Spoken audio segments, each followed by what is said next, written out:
बहुत समय पहले एक गांव था।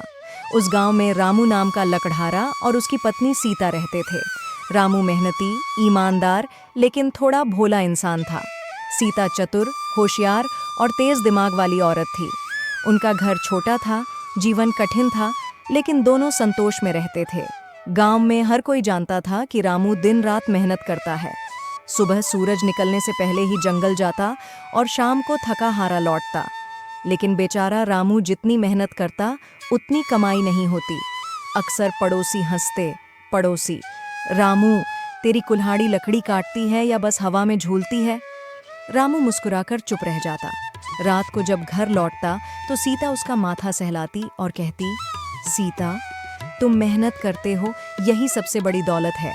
एक दिन किस्मत जरूर बदलेगी। गांव में बनवारी लाल नाम का साहूकार रहता था। वह अमीर था लेकिन बहुत चालाक और निर्दयी। उसकी आदत थी गरीबों को कर्ज देकर उनकी जमीनें, घर और मवेशी हड़प लेना। एक दिन साहूकार ने रामू से कहा, साहूकार, रामू, तुम गरीब क्यों रहो? मेरे पास एक तरीका है। रामू, कैसा तरीका साहूकार जी? साहूकार, जंगल के बीच एक जादुई पेड़ है, उसकी लकड़ी बेचकर अमीर बना जा सकता है। मैं तेरा साथी बनूंगा। भोला रामू मान गया, लेकिन जब घर आकर सीता को बताया तो सीता तुरंत समझ गई कि इसमें कोई चाल है। सीता, रामू, ये साहूकार कभी किसी का भला नहीं करता, कुछ गड़बड़ जरूर है, लेकिन अगर तुम जाओ तो मेरी बात मानकर ही जाना। अगले दिन साहूकार और रामू जंगल गए। जंगल घना था, रास्ता सुनसान और डरावना। काफी देर बाद वे एक विशाल पेड़ तक पहुंचे। उसका तना चमक रहा था और पत्तों से हल्की रोशनी निकल रही थी। जैसे ही रामू ने कुल्हाड़ी उठाई, पेड़ से गहरी आवाज आई, पेड़, रामू, अगर तुम मुझे काटोगे तो धन मिलेगा, लेकिन साथ ही संकट भी आएगा।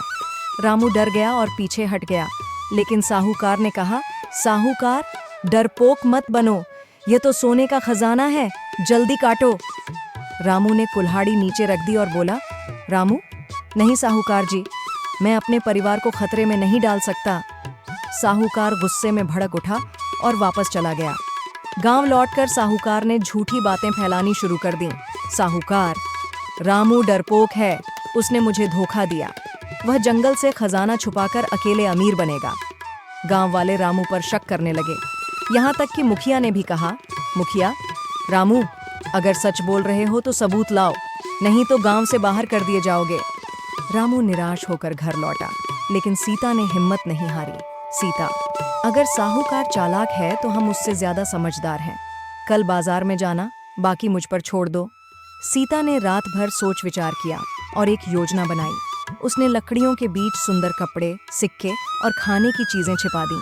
अगले दिन जब रामू बाजार पहुंचा तो चमत्कार हुआ। एक ग्राहक ने लकड़ी का गट्ठर खोला और उसमें से मिठाई और सिक्के मिले। ग्राहक, अरे वाह, ये तो भाग्यशाली लकड़ी है।